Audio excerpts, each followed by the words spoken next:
오늘 말씀 함께 보겠습니다. 창세기 31장 17절에서 35절. 여러분들, 우리 어린 자녀들이 있죠.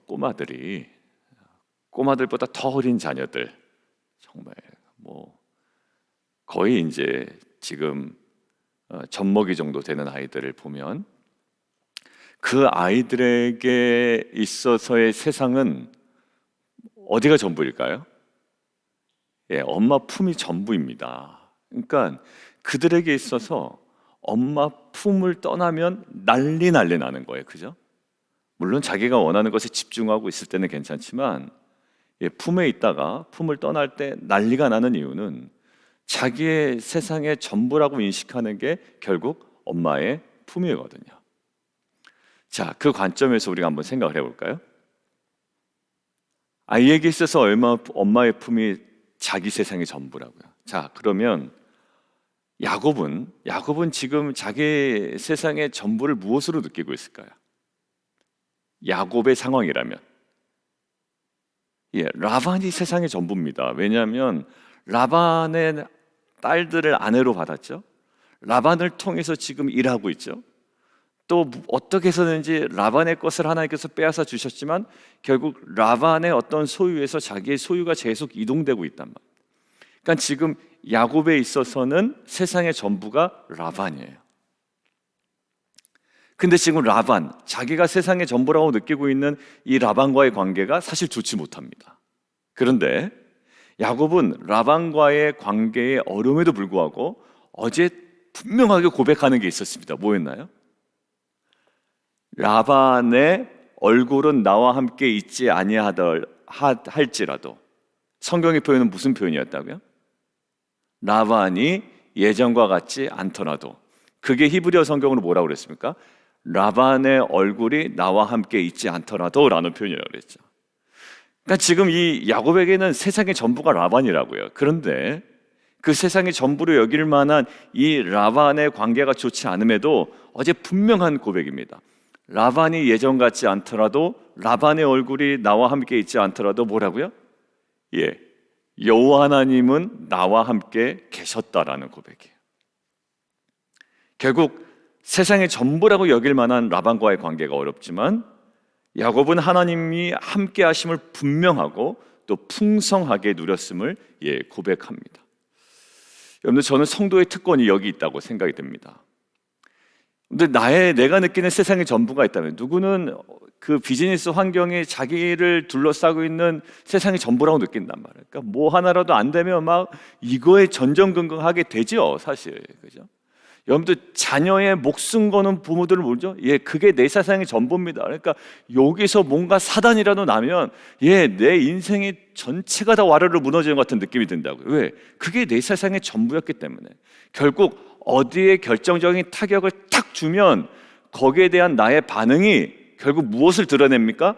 내가 이것을 세상의 전부라고 느꼈구나라고 드러내게 된단 말이에요. 그런데 야곱이, 우리가 얼핏 볼 때는 라반이 세상의 전부인 것처럼 느낄 수 있는 환경 속에서도 야곱은 어디를 전부라고 느끼지 않았어요? 라반을 세상의 전부라고 느끼지 않았습니다. 왜? 그렇다면 라반과의 관계가 끊어지고 또 관계가 어색해지고 라반이 예전 같지 않을 때 굉장히 힘들어야 되는데 오히려 어떤 고백이 그 순간에 더 나옵니까? 하나님이 나와 함께 계시다라는 고백이 나와요. 이게 성도의 특권이죠. 모든 것들이 끊어져도, 또 모든 세상이 나를 향해 등을 져도, 특별히 가장 가까운, 요즘에 한국의 연예인 중에 누가 아버지한테 맞았다 이 얘기가 있던데, 워낙 오랫동안 했던 뉴스이기 때문에, 박수홍이라는 연예인이죠. 뭐가 또 가정사기 때문에 잘 모르지만 아버지한테 맞았다. 그러니까 옛날이 아니라 최근에 형이 자기 재산을 이렇게 중간에 빼갔다 이런 얘기가 들리던데, 근데 그렇게 다 등져도 결국 야곱의 곡은 뭐였습니까? 그럴지라도 여호와 하나님 나와 함께 계시다라는 거예요. 다시 한번 우리는 이 믿는 자의 이 담대함, 이 특권, 그리고 이 품위, 이것이 우리 안에 회복되기를 원하는데요. 내 주변에 라반들이 많습니다. 내 세상에 전부라고 여길 만한 라반들이 많아요. 그게 남편일 수도 있고요, 또 자녀일 수도 있고, 아니면 그것들을 떠나 내가 세상의 전부라고 느끼는 그 무엇인가가 될 수가 있지만, 결국 그 라반과의 관계의 불편함으로 인한 불평과 원망과 좌절이 아니라 그것들을 초월하여 함께 하시는 하나님으로 인한 감사와 관용과 여유와 품격이 우리 안에 날마다 회복되어지는 귀한 공동체 되기를 주님의 이름으로 축원합니다. 어제 분명히 뭐라 했죠? 너의 출생지로 돌아가라 라는 거예요. 단순히 떠나는 게 목적이 아닙니다. 분명한 도착 지점이 있었던 거예요. 어디로? 출생지로 돌아가라. 어제 한 분이 큐티 나눔하면서 자녀의 기도 제목이 그 연관돼서 업데이트 되는 게 있어서 보내주셨어요. 내 출생지로 돌아가라. 목사님, 이거 붙잡고 제가 다시 한번 자녀와 함께 나아갑니다. 그래서 제가 보내드렸어요. 그 자녀가 본인이 편한 지점으로 가는 것이 아닌 부르심이 있는 곳으로 정말 믿음으로 걸어갈 수 있도록 제가 기도하겠습니다. 왜냐하면 회피하게 되거든요. 그러니까 떠남이 중요한 게 아니라 뭐죠? 어제 본문의 방점은 떠남이 아니라 분명한 목적지, 그 출생지, 그곳으로 돌아가는 것이 방점이었죠. 저와 여러분이 분명히 하나님께서 저와 여러분에게 말씀하신 지리적인 떠남이든, 저희 성도님 어머니 중에서도 내가 이제 인생의 이제 마지막 말년을 어디서 보내야 되나 기도 가운데 결정하기를 원하시는 분이 한 분 계시다고 그랬잖아요. 언니 쪽으로 가야 되는지, 자녀가 있는 쪽으로 와야 되는지, 아니면 어느 곳이 되었는지, 결국 하나님께서 어제죠? 돌아가라 라는 거예요. 그것이 여러분에게 그 출생지가 어딘지 모르겠습니다. 누구에게는 부르심이 있는 땅일 수도 있고요, 누군가에는 하나님께서 베델의 하나님으로 나타나셔서 말씀하신 그 지점일 수가 있습니다. 어느 곳이든지 간에 우리가 날마다 돌아가야 할 곳으로 믿음으로 그 말씀의 근거에 날마다 이 돌아가는 귀한 인생 되기를 원합니다. 오늘 볼까요? 오늘 야곱이 일어났습니다. 자, 거기가 바야쿰인데요, 달리다쿰이죠. 달리다쿰 뭐예요? 일어나라, 일어나라. 쿰. 자, 일어나 바야쿰입니다. 무슨 뜻이냐면 그리고 일어났다라는 거예요. 여러분들 이 쿰이라는 단어를 제가 주일 예배 때도 몇 차례 말씀드렸는데 어떤 거죠? 결단하고 작정하고 일어나는 겁니다. 어떤 분명한 목적을 가지고. 자, 이제 하나님의 말씀의 근거에 갑니다. 라반의 자녀들이 자신에 대한 태도가 좀 이상하건 불평이 있건 라반이 예전 같지 않건 이것들은 다 부수적인 것들이었고요, 이것들을 완벽하게 방점을 찍은 것이 하나 있었는데 하나님의 말씀입니다. 내 출생지로 이제는 돌아가라. 그 말씀에 근거하여 야곱의 행동이 뭡니까? 지체하지 아니하고 그리고 그리고 일어났다라는 거예요. 여러분들, 저희요 어제 말씀 나눌 때도 머뭇머뭇거린다고요. 여긴가 저긴가, 저기에 미련이 있고 나의 세상의 전부였던 그 터전이 너무나도 좋아 보이고, 지금 또 더군다나 야곱은 이 라반의 밑에서 이제 조금 소득이 일어나고 있는데 하나님께서 출생지로 돌아가라라고 하는 이 말씀에 근거하여 일어납니다. 저와 여러분이 하나님의 그 약속의 말씀에 귀를 기울였으면 좋겠어요. 어디로 가야 될지 모릅니다. 어디가 내 인생의 마지막 이 말년의 거처인지, 이것도 매우 중요한 것 같더라고요. 부모님들 이야기를 들어보니, 성도님들 기도 제목을 들어보니까 맞아요. 어디가 될까요? 내가 평소에 내 세상이 전부라고 느꼈던 라반 밑에 있어야 조금 더 소득이 좀 보장되고 이럴 것 같지 않습니까? 그런데 그렇지 않아요. 하나님의 말씀이 있는 것이. 아브라함 보십시오. 본토 친척 아비의 집만큼 익숙한 데가 어디 있어요? 근데 거기를 어디에 근거해요? 말씀에 근거해요? 일어나. 어디로? 떠납니다. 여러분들, 이 말씀 있는 자리에 우리가 일어나 날마다 떠나가는 귀한 공동체가 되기를 원해요. 저는요 이제 가을 학기, 이제 새로운 또 사역자 앞으로 동역하게 될 때 하나님께서 분명하게 또 다른 말씀하신 지점이 있을 거예요. 여러분들, 제가 함께 나눴죠. 하나님의 함께 하심의 결정적인 장면이 뭐 있다고요? 첫 장면이 새로운 만남입니다. 저는 이 새로운 만남이 두 가지였어요. 성도님 한 분의 새로운 장소에서 만남이었고 새로운 사역자의 만남. 근데 이 만남은 야곱의 기분을 좋게 하기 위한 만남이 아니었다고요. 그리고 저한테 무슨 신선한 느낌을 주기 위한 만남이 아니었습니다. 이 만남은 무슨 만남이라고요? 하나님이 함께 하신다라는 것을 보여주는 만남이었고, 이 만남은 결국 어디로 갑니까? 하나님의 언약의 성취로 가죠. 저는요, 새로운 만남이 분명히 이 시즌의 새로운 만남은 하나님의 언약을 성취하는 분명한 언약적 만남이라고 저는 믿습니다. 만남을 소홀히 하지 않는 거예요. 새로운 만남을. 그리고 거기서 하나님의 언약이 어떻게 성취되는 것들을 우리가 보게 되는 거죠. 자, 오늘 그 하나님의 언약이 성취되는 과정에 이제 그 땅으로 돌아갑니다. 이제 그 만남의 시간을 끝나고 이제 돌아가는 거예요. 자, 그런데 어느 시기에 가느냐 하면 19절입니다. 19절. 그때 라반이 양털을 깎으러 갔습니다. 유목민에게 양털 깎는 시기는 매우 중요한 시기예요. 큰 행사입니다. 보통 짧게는 5일, 길게는 열흘에서 열이틀까지 진행이 됩니다. 무엇을 할까요? 양털도 깎고 그 다음에 잔치도 배설하고 축제로 지냅니다. 그러니까 시간도 매우 많이 필요한 거예요. 자, 이 시기를 틈타 두 당사자가 행동을 하는데, 한 당사자는 뭐랄까요? 야곱은 자신의 거취를 아람 사람 라반에게 말하지 아니하고 가만히 떠나고요. 또 하나는요, 19절 라헬이라는 행동을 지금 기록하고 있네요. 라헬은 그의 아버지의 드라빔을 도둑질합니다. 근데 라헬이 도둑질한 것은 라헬만 알고 있어요. 나중에 읽어보니까 라헬만 알고 있습니다.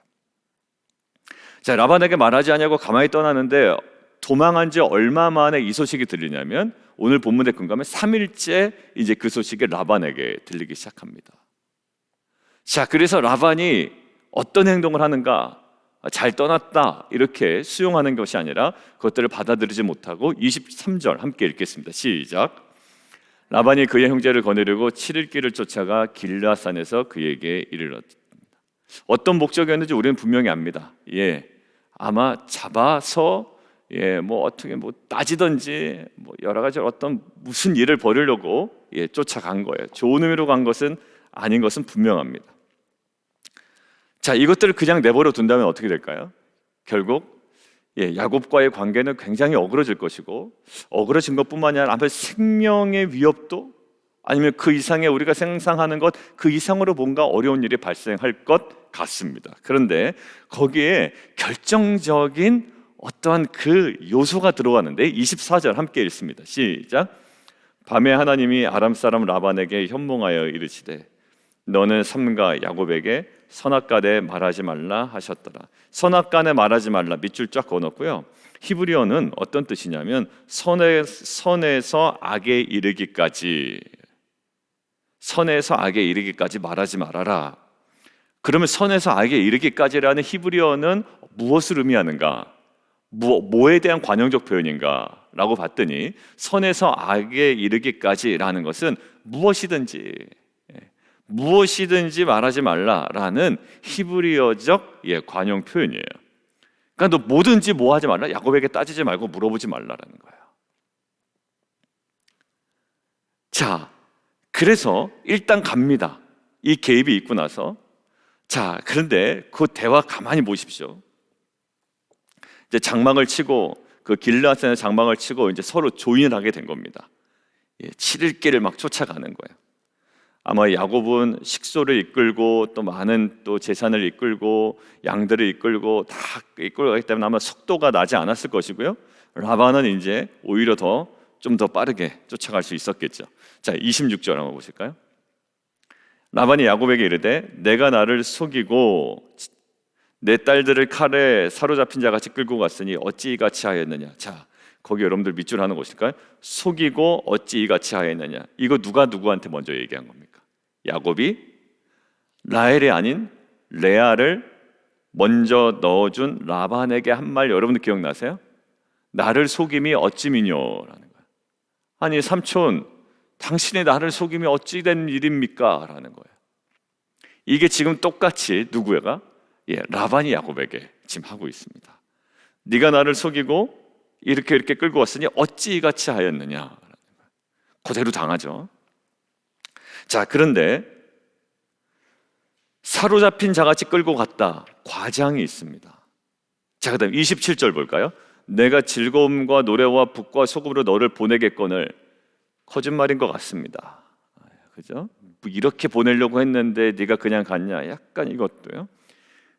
또 강조하죠. 네가 나를 속이고 가만히 도망하고 내게 알리지 아니하였다. 자, 28절. 내가 내 손자들과 딸들에게 입맞추지 못하게 하였으니 내 생애가 참으로 어리석도다. 이게 핵심은 아닐 텐데, 좀 과장되고 오히려 본의에서 벗어난 어떤 작은 사실을 더욱더 크게 이야기를 합니다. 29절. 너를 해할 만한 능력이 내 손에 있다.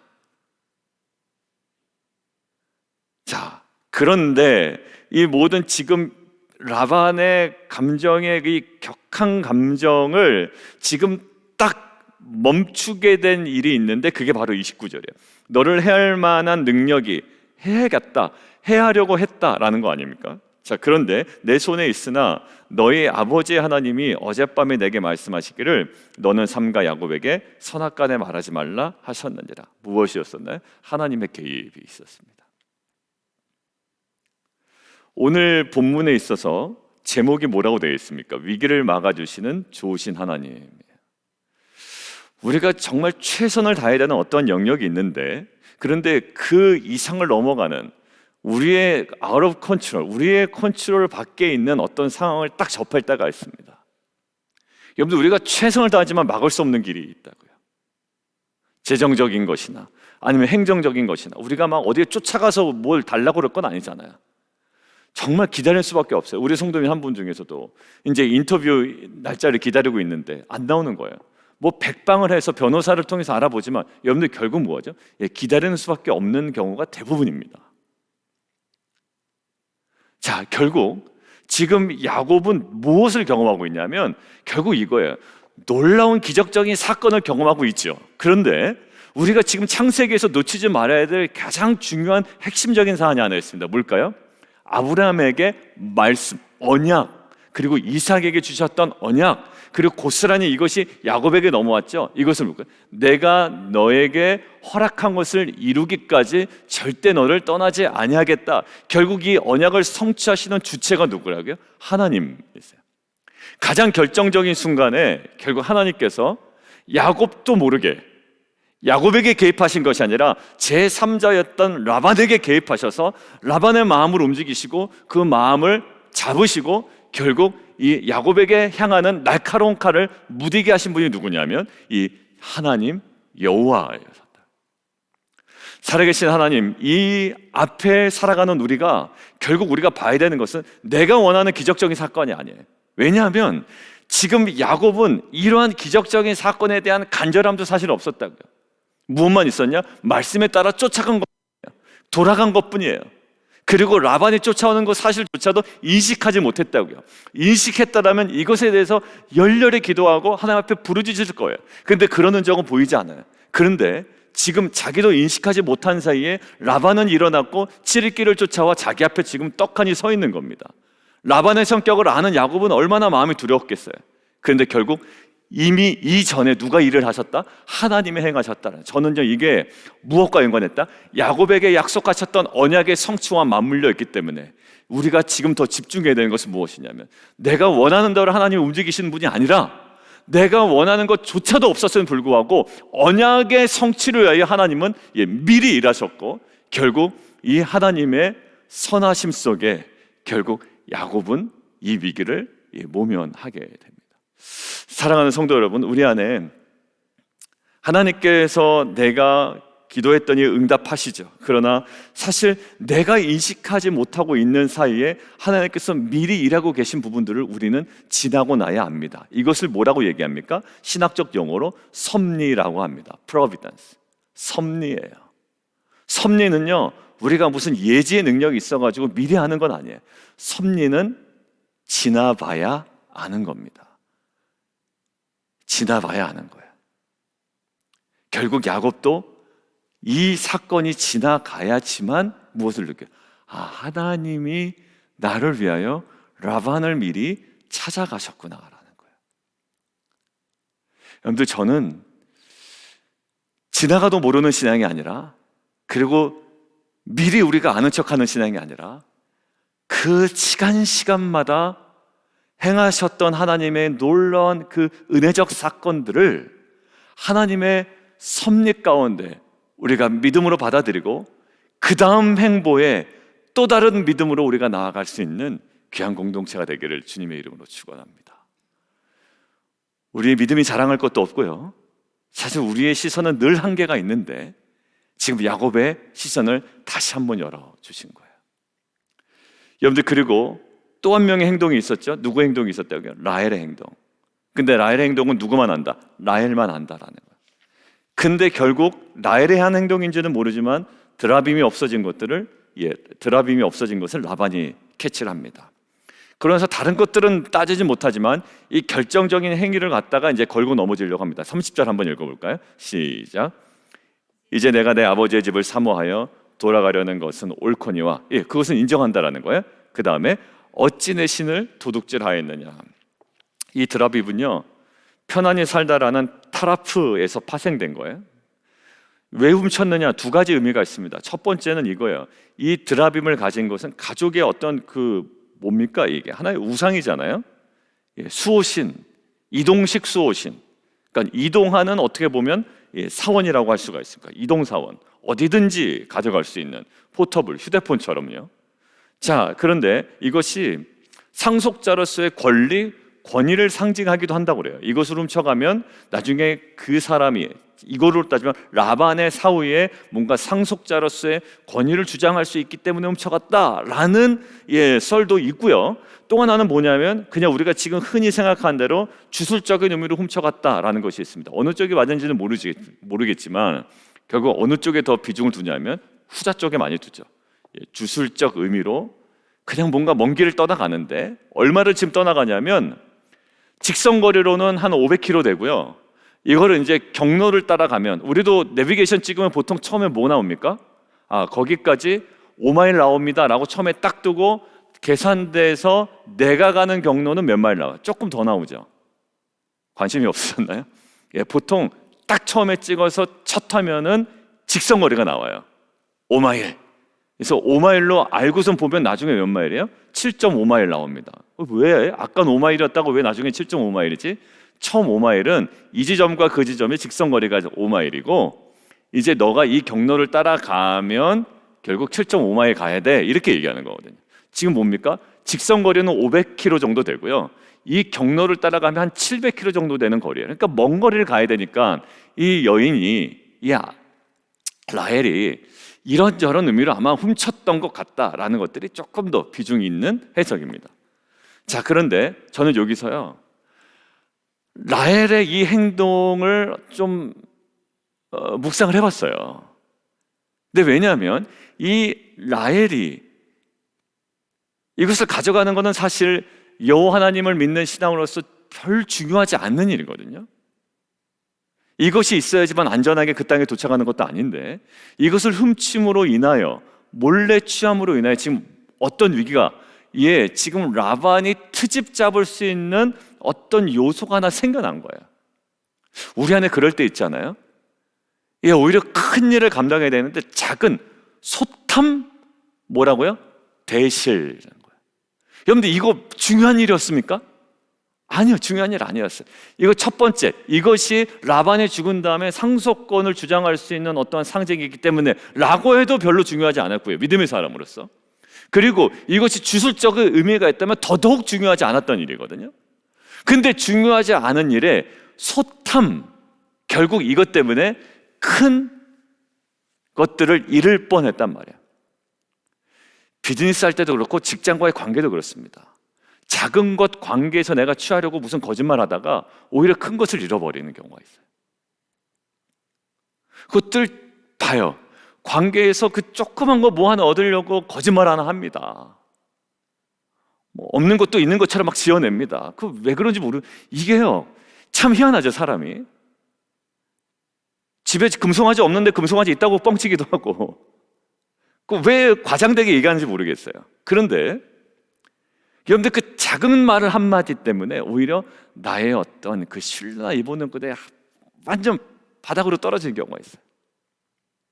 오늘 라헬 때문에 사실 이 지나가는 일은 다 넘어갈 수가 있으나 왜? 그것들은 다 수용하지만 오히려 이것 때문에 결국 이 야곱의 행보에 결정적인 타격이 될 수 있는 요인이 되었습니다. 물론 어떻게 되죠?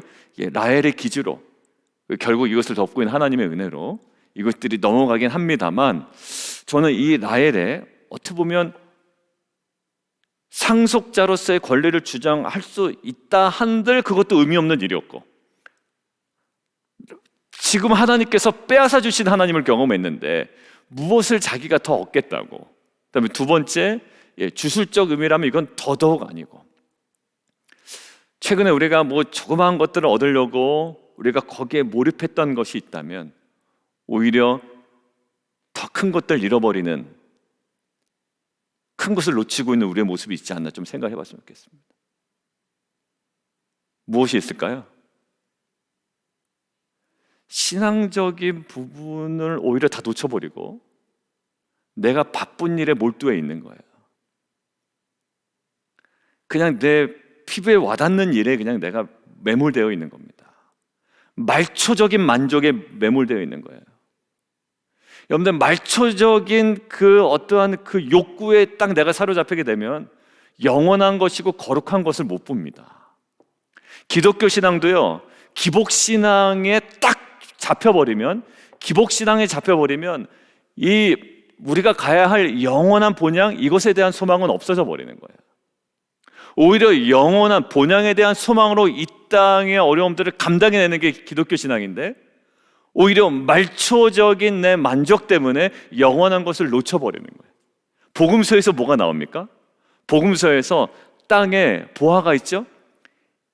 그것을 아는 자는 뭐합니까? 자기의 소유를 다 팔아 그 땅을 삽니다. 이것이 기독교 신앙이에요. 영원한 본향에 대한 소망을 가지고 이 땅에 있는 사소한 것들을 끊어내고 버리고 미련두지에다 할 수 있는 그러한 담대함이 무엇으로 나옵니까? 영원한 본향에 대한 소망으로 이 행동들이 나오게 되는 거잖아요. 근데 오히려 잘 보십시오. 광야에서 이스라엘 백성이 무너진 지점은 어디냐면 소탐대실이에요. 애굽을 사모합니다. 아유, 애굽에 갔으면 더 좋은 걸 먹었을 걸. 애굽으로 돌아갔으면 여기서처럼 이렇게 고생 안 할 걸. 그냥 애굽을 끝까지 사모하는 마음이에요.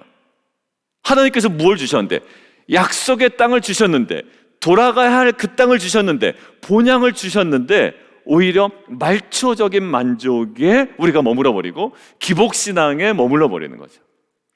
여러분들, 기복신앙은 영원한 본향을 소망하도록 하지 않아요. 이 땅에서 더 많이 가진 것을 우리로 하여금 만족하게 합니다. 그것이 나의 믿음이라고 주장하는 거예요. 내 비즈니스가 잘 됐으니 나의 믿음이 좋은 것이고, 나의 상황이 조금 더 나아졌으니 나의 믿음이 좋은 거예요. 그러나 그렇지 않습니다. 사도 바울은 끝까지 그의 상황은 어려웠고, 오히려 부르심을 따라가는 예루살렘에서도 핍박과 환난에 기다린다고 하나 주께 받은 사명, 그 복음을 증거하는 일을 마치려 하면은 나의 생명을 조금도 아끼지 아니하노라. 왜? 더 나은 본향을 사모함으로 이 땅에 있는 것들을 감당해내는 능력이, 그게 기독교의 신앙입니다. 여러분들, 우리가 아무리 바쁘고 아무리 중요해 보여도 이것이 정말 하나님의 부르심과 관련이 있는 것인가라는 것들은 끊임없이 우리가 훈련하며 도전받고 돌아가야 할 그 지점으로 날마다 걸어가는 공동체가 되기를 원합니다. 여러분들, 교회가 커지는 것에 만약에 목적을 둔다면, 왜? 명분은 있잖아요. 헌금이 많아야 선교도 하고, 맨파워가 있어야 선교사도 보내고. 여러분들, 그러나 초대교회들은요, 거기에 뭐가 있었나요? 결국 부르심을 따라 걸어가는 교회와 성도의 걸음만 있었어요. 심지어 어디까지? 옥에 갇혀 있는 바울을 통해서 간수와 가족들이 구원을 얻는 놀라운 역사가 있었죠. 세상에서는 뜻이 있는 곳에 길이 있다고 하는데, 저희는 말씀이 있는 곳에 길이 있고 하나님의 부르심이 있는 곳에 길이 있다고 믿습니다. 어디를 거처로 정해야 되는지 그 집사님과 이야기를 나눌 때 핵심은 이거였어요. 목사님, 우리 엄마가 하나님의 말씀에 근거하여 하나님의 말씀에 근거하여 순종함으로 결정했으면 좋겠습니다. 그게 해답이에요. 우리가 사역을 해도 좋은 아이디어를 결정하는 것이 아니라 하나님의 말씀에 순종함으로 우리의 사역이 정확한 하나님의 부르심을 따라 걸어가는 공동체의 모습이 되기를 주님의 이름으로 축원합니다. 우리 함께 기도하며 나가도록 하겠습니다. 우리 함께 좀 기도할 텐데요. 오늘 첫 번째 기도 제목은 야곱이 막 매달린 부분이 있어요. 그런데 야곱이 지금 전혀 모릅니다. 라반이 쫓아오는 줄도 모르고, 야반이 자기를 죽이러 오는지도 모르고, 라반이 자기를 해하려고 오는지도 몰라요. 그런데 결국 하나님께서 미리 개입하셨죠. 그리고 개입하신 것을 야곱에게 알려주시지도 않습니다. 그러니까 우리는요, 다 지나봐야 섭리를 알아요. 그게 섭리의 신비인 것 같아요. 그러니까 우리가 이러니까 하나님께서 이렇게 하실 거예요 라고 이야기를 하지만 정말 예상하지 못했던 데서 복병을 만나기도 하고, 라반 같은 인물의 쫓아옴을 경험하기도 하고, 정말 일이 잘 풀리는 것 같다가도 그냥 갑자기 무너지는 것 같고, 산산이 조각나는 것 같고, 결국 근데 우리가 의지할 것은 뭡니까? 하나님께서 이 모든 것들을 붙잡고 계시고 미리 이 모든 것들을 감당하고 계시다라는 거예요. 우리가 머물러야 될 것은 어디냐면, 이것에 대한 만족함으로 머물러 있는 것이 아니라 야곱의 행보로 가야 되는 거예요. 어디 속에서 이것들을 경험합니까? 야곱이 가야 할 곳을 가다가 경험하게 되는 거 아닙니까? 그냥 야곱이 집에 있다가 경험한 게 아니에요. 여러분들 우리 아브라함 기억나시죠? 여호와 이레는 어디서 경험되는 것이다? 하나님을 믿고 그냥 집에서 가만히 누워있는 아브라함에게 여호와 이레가 경험되지 않아요. 너 이삭을 나에게 바쳐라. 그 말씀에 순종하여 3일 길을 걸어가 그 산에 도착한, 그리고 이삭을 죽이려고 순종했던 아브라함에게 주어지는 것이 여호와 이레지, 여호와 이레는 그냥 집에서 빈둥빈둥 누워있는 자에게 주어지는 게 여호와 이레가 아닙니다. 나는 믿습니다 라고 그냥 믿습니다 그 발음만 잘하는 사람에게 주어지는 게 여호와 이레가 아니라 말씀에 근거하여 가야 할 길을 걸어가는 자에게 주어지는 것이 여호와 이레예요. 결국 오늘 이 은혜는 누구에게 주어진 거다? 하나님께서 출생지로 돌아가라 라고 했던 그 말씀에 순종하여 돌아가는 야곱에게 주어졌던 하나님의 섭리적 은혜였죠. 우리 안에 2주 전의 설교처럼 믿음이 뭡니까? 믿음은 가만히 있는 것이 아니라 허리에 칼을 차고 방패를 들고 이제 병기를 들고 예루살렘을 떠나지 아니하고, 이제 그것이 믿음이라는 거예요. 우리 안에 이러한 분명한 언약을 향한 믿음이 우리 안에 다시금 회복되게 하여 주십시오. 그때 하나님의 그 섭리적 은혜를 경험하고 누리는 귀한 공동체가 되게 도와주시옵소서. 우리 함께 기도하며 함께 나가도록 하겠습니다.